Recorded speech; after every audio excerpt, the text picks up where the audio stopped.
grande quiero ser doctora. 3 horas después. ¿Puedes hacerlo de una vez? Se me terminaron los carteles.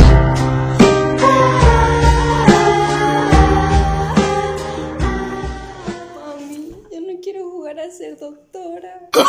No, no, no, no.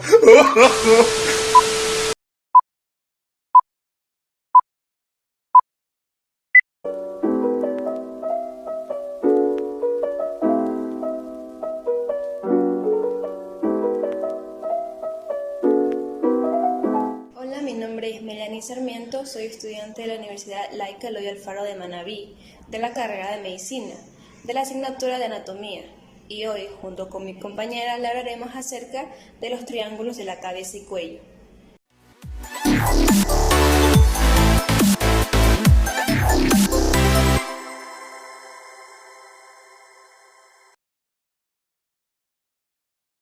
El triángulo suboccipital, o también llamado triángulo de Tillaux, es la región más profunda de la nuca. Este triángulo está ubicado en el cuarto plano muscular de la nuca. Ahora vamos a hablar sobre los límites del triángulo suboccipital.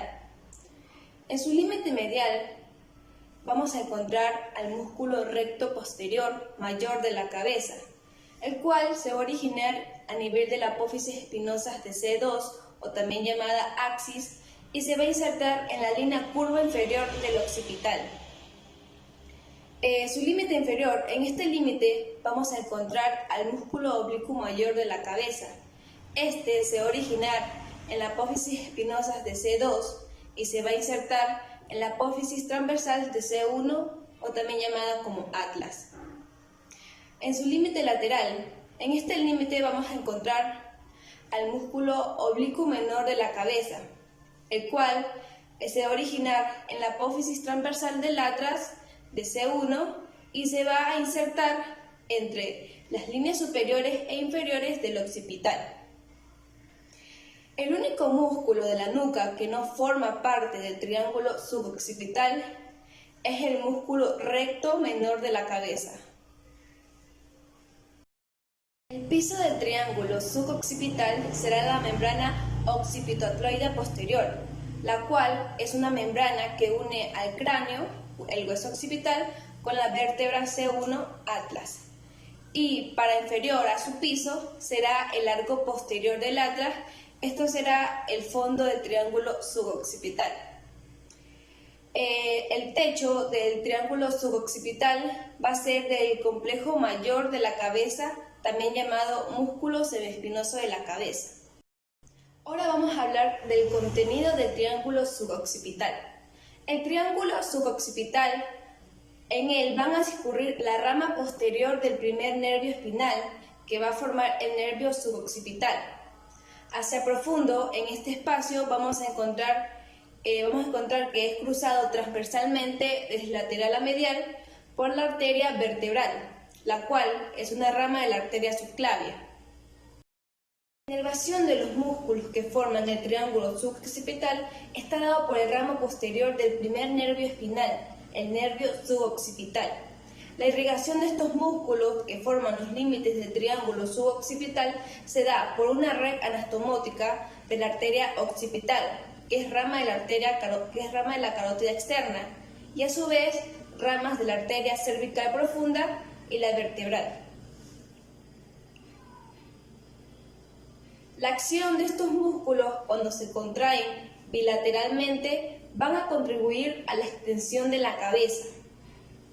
En cambio, cuando se genera una contracción unilateralmente, es decir, ya sea derecho o izquierdo, va a producir una inclinación lateral y una rotación de la cabeza hacia ese lado.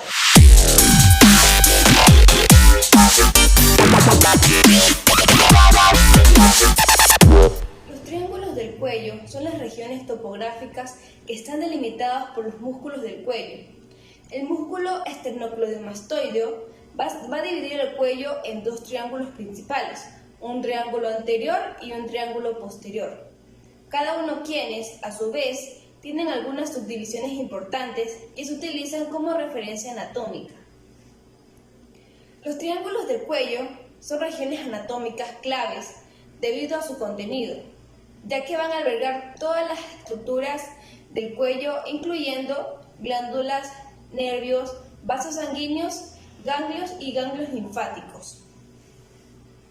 El triángulo anterior del cuello es una zona triangular del cuello que se ubica anterior al músculo esternocleidomastoideo. Este triángulo se encuentra atravesado por el músculo digástrico y por el vientre superior del músculo omoioideo. Los límites están dados anteriormente, corresponde a la línea media anterior del cuello. En su límite posterior va a estar conformado por el borde anterior del músculo esternocleidomastoideo y en su borde superior por el borde inferior de la mandíbula. El vértice del triángulo anterior se extiende hacia el manubrio del esternón. Este triángulo se va a subdividir a su vez en un triángulo muscular, un triángulo carotidio, un triángulo submandibular y un triángulo submentoniano.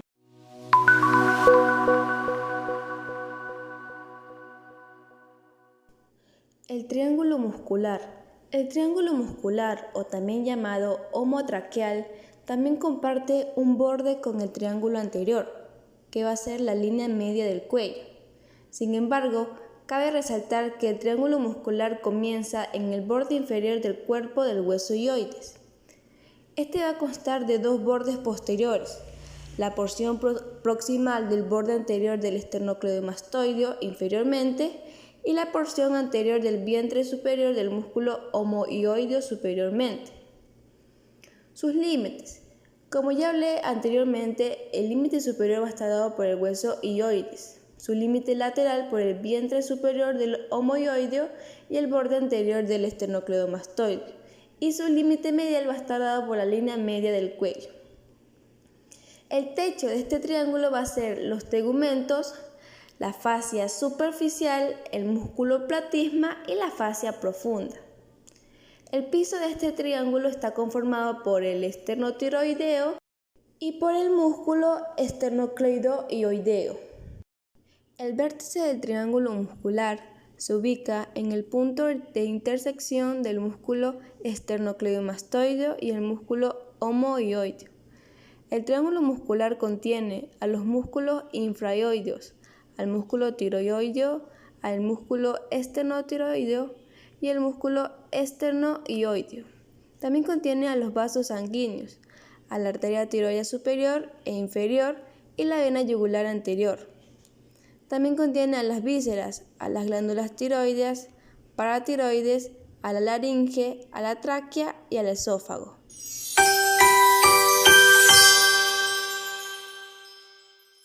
El triángulo carotidio. De la misma manera que el triángulo muscular, el triángulo carotidio tiene como límite al músculo omoioideo y también al músculo esternocleidomastoideo. Sin embargo, el borde posterior del músculo omoioideo es la estructura que limita el triángulo por delante, mientras que el borde anterior del músculo esternocleidomastoideo es la estructura que limita el triángulo posteriormente. Ahora vamos a hablar sobre sus límites. En su límite anterior vamos a ver que está dado por el vientre superior del músculo omoioideo. En su límite superior está dado por el músculo estiloioideo y el vientre posterior de los músculos digástricos. Y su límite posterior va a estar dado por el borde anterior del músculo esternocleidomastoideo. Su techo está dado por el tegumento, la fascia superficial, el músculo platisma y la fascia profunda. Su suelo está dado por el músculo tiroideo, el hiogloso, los músculos constrictor faríngeo medio e inferior. El vientre posterior del músculo digástrico y el músculo estiloioideo delimitan superiormente a este triángulo. Este triángulo va a contener a la arteria carótida común, a la arteria carótida externa y sus primeras ramas, que es a la arteria facial, a la arteria lingual, la arteria tiroidea superior y la arteria faríngea ascendente. Va a contener también a la vena yugular interna. También por este triángulo van a estar los tres últimos nervios craneales, que es el nervio vago, el hipogloso y el accesorio. También va a contener la porción superior de la laringe y la porción inferior de la faringe.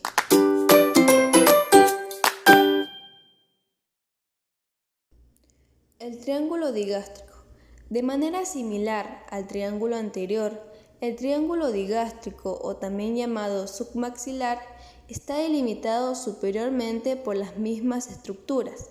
Por el vientre posterior del músculo digástrico va a limitar a este triángulo inferiormente. El músculo estiloideo posteriormente y el vientre anterior del músculo digástrico como su límite anterior. El vértice de este triángulo se encuentra en el tendón intermedio del músculo digástrico. Su suelo está formado por el músculo miloioideo y el músculo hiogloso, mientras que su techo está cubierto por el músculo platisma y la hoja superficial de la aponeursis cervical. El triángulo digástrico contiene a la glándula submandibular y a los ganglios linfáticos en la porción anterior, la glándula parótida en la porción posterior, la arteria y la vena facial, la arteria y la vena submentoniana, la arteria y la vena lingual, el nervio miloioideo y el nervio hipogloso.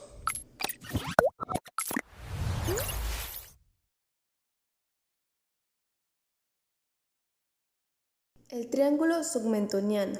El triángulo submentoniano, o también llamado supraioideo, se encuentra entre los vientres anteriores de los músculos digástricos, tanto izquierdo como derecho. La base del triángulo está constituida por el cuerpo del hueso ioides y su vértice se extiende hacia la sínfisis mandibular. Este triángulo, de la misma manera que el triángulo submandibular, está cubierto por los músculos miloioideos y su techo conformado por el músculo platisma y la hoja superficial de la aponeursis cervical. Sus límites. Inferiormente está dado por el hueso ioides. En su límite lateral está dado por el vientre anterior del músculo digástrico y su límite medial está dado por la línea media del cuello. Como había mencionado antes, su suelo está dado por los músculos miloioideos y su techo por el músculo platisma y la hoja superficial de la aponeursis cervical. Este triángulo submentoniano se encuentra ocupado por pequeñas tributarias venosas de la vena yugular anterior y por los ganglios linfáticos submentonianos. Existen otros triángulos de referencia en el cuello que forman parte del triángulo anterior del cuello, que llevan en su nombre al anatomista que los describió. Estos triángulos tienen gran importancia quirúrgicamente, y estos tres triángulos van a tener relación con el nervio hipogloso, ya sea formando parte de su contenido o sus límites. Estos triángulos son el triángulo de Farabov, el triángulo de Blecard y el triángulo de Pigorov.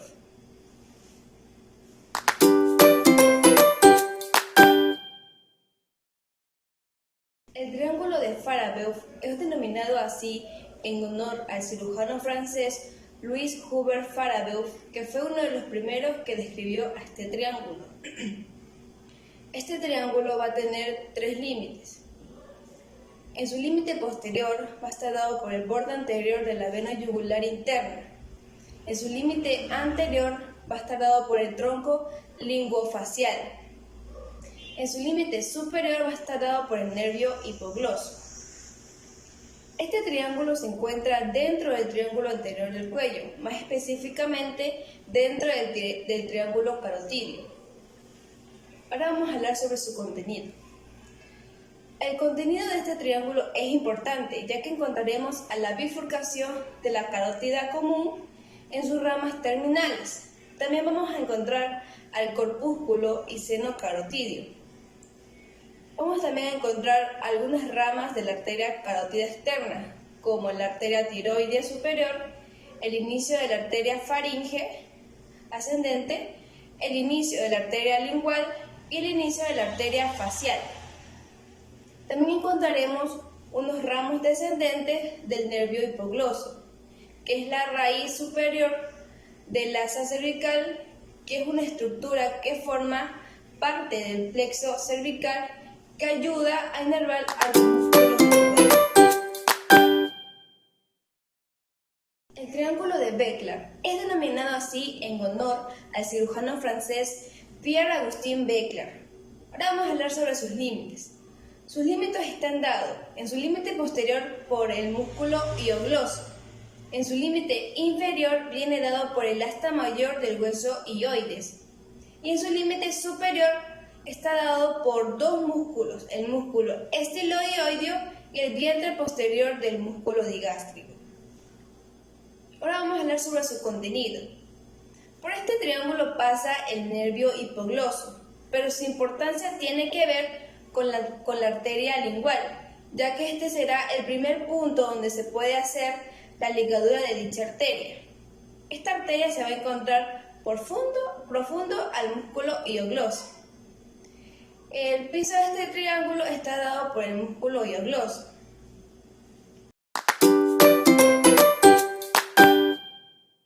El triángulo de Pirogov es en honor a un cirujano ruso que es Nicolás Ivanovich Pirogov. Ahora vamos a hablar sobre sus límites.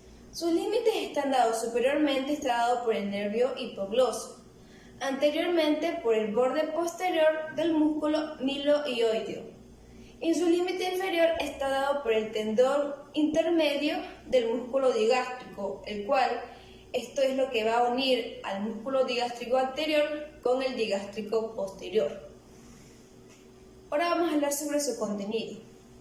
Este triángulo es importante, ya que contendrá a la arteria lingual y a las venas linguales superficiales, el cual será la segunda zona donde se puede realizar la ligadura de la arteria lingual.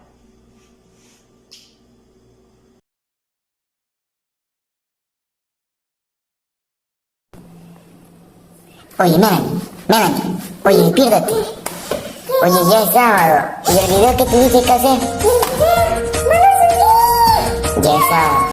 En ese momento, Cell sintió el verdadero terror. Algo anda mal. Oye, te hice una broma, es viernes recién. Lo puedes subir.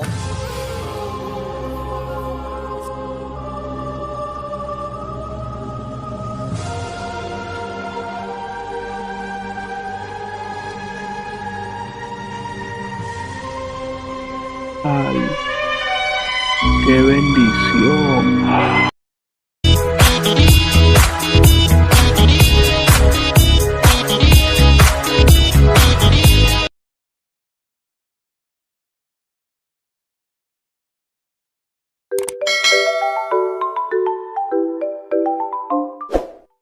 Hola mis amores, soy Cristina Yasuki Hidekiros y hoy les traigo un video de la asignatura de Anatomía Sistemática.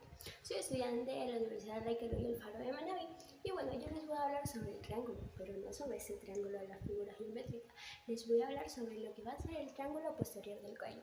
Así que acompáñame en este video y vámonos a verlo.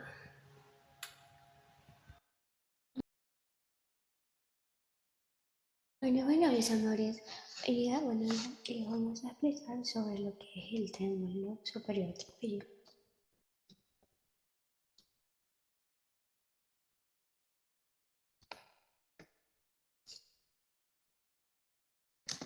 Bueno, aquí encontramos esta imagen donde podemos hacer una pequeña explicación acerca del triángulo posterior del cuello.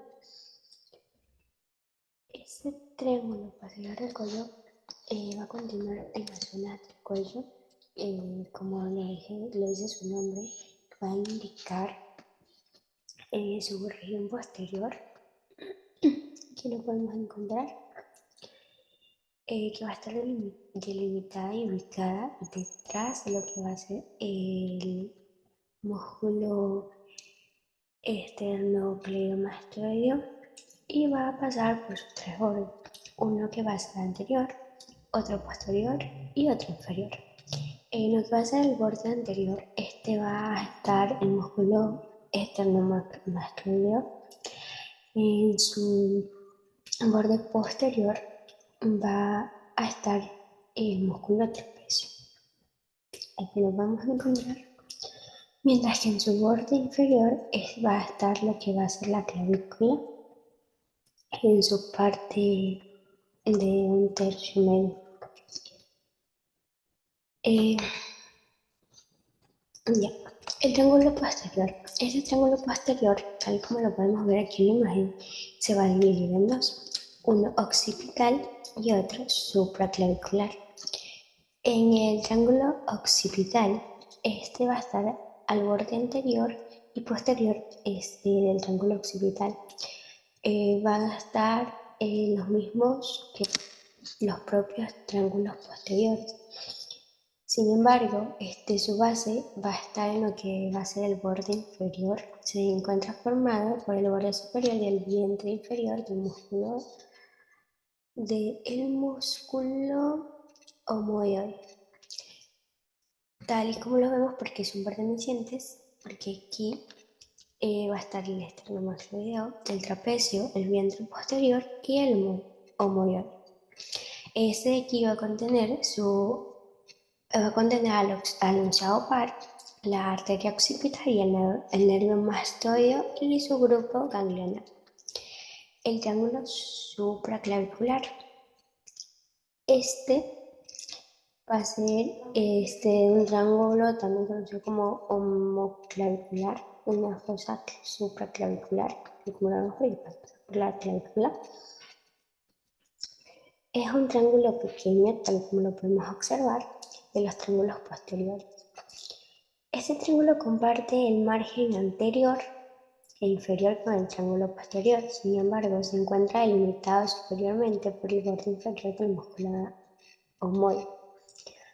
El músculo escaleno medio, la primera digitación del músculo serrato anterior y la primera costilla constituyen el suelo de este triángulo. Lo que va a ser el techo se encuentra formado por la piel de la fascia y el músculo plastidias. Como decimos, también va a pasar por lo que va a ser el músculo esternocleidomastoideo. Va a estar entre la clavícula, va a tener su vientre posterior omohioide.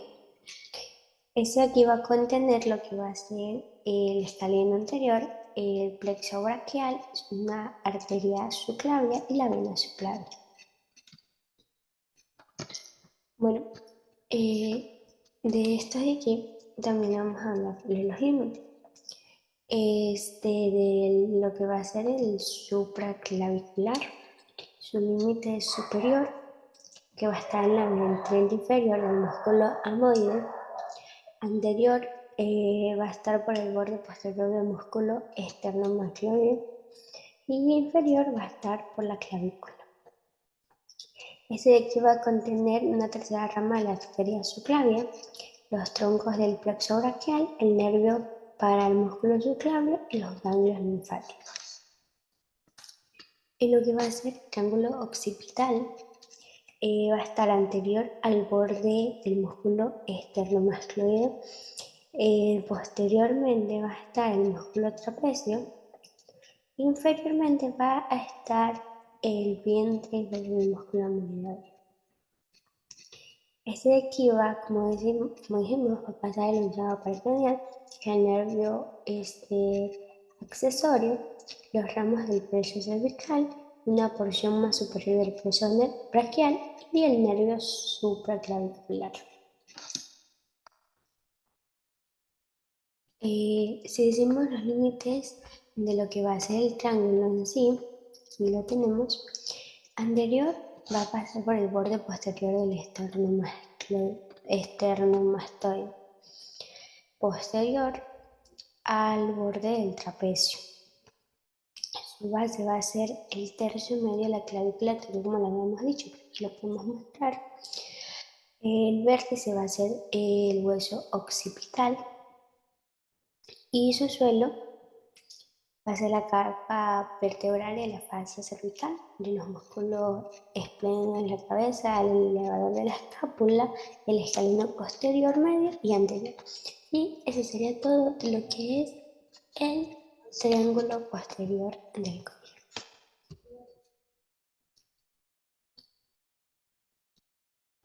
Ese ha sido todo el video, mis amores. Nos vemos en una próxima ocasión. Y disculpen mi cara de sueño, pero son las 4 y 5 de la madrugada, entonces aprovechamos a grabar este video.